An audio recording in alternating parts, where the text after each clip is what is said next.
திருவள்ளூர் மாவட்டம் பொன்னேரி தேரடி ரயில்வே சுரங்கப்பாலத்தில் மழைநீர் தேங்கியுள்ளதால் மக்கள் சிரமத்திற்கு ஆளாகியுள்ளனர். இது பற்றிய விவரங்களை செய்தியாளர் பாஸ்கர் வழங்கிட கேட்கலாம். பாஸ்கர், வணக்கம். தற்போதைய கள நிலவரம் என்ன? தென்மேற்கு வங்கக்கடலில் நிலவி வந்த ஆழ்ந்த காற்றழுத்த தாழ்வு மண்டலம் நேற்று மெசம் புயலாக உருவெடுத்துள்ளது. இந்த புயல் இன்று காரைக்கால் மாமல்லபுரம் இடையே கரையை கடக்கும் என இந்திய வானிலை ஆய்வு மையம் கணித்துள்ளது. இந்நிலையில் திருவள்ளூர் மாவட்டம் பொன்னேரி சுற்றோட்ட பகுதியான பொன்னேரி, மீஞ்சூர், பழவேற்காடு, சோழவரம், செங்குன்றம், புழல், பெரியபாளையம் உள்ளிட்ட பகுதிகளில் இரவு முதல் தற்போது வரை பலத்த காற்றுடன் மிதமான மழையும் கனமழையும் விட்டு விட்டு பெய்து வருகிறது. அதிகாலை வரை மிதமான மழை பெய்து வந்த நிலையில் தற்போது கனமழை வெளுத்து வாங்கி வருகிறது. தரைக்காற்றும்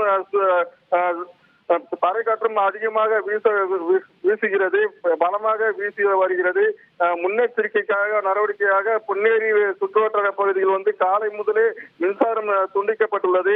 கனமழை காரணமாக பொன்னேரி சாலையில் மழை நீர் பெருக்கெடுத்து வருகிறது. பொன்னேரி தேரடி ரயில்வே சுரங்கப்பாதையில் 3 அடிக்கு மேலாக உயரத்துக்கு மேலாக மழை நீர் குளம் போல தேங்கி கிடக்கிறது.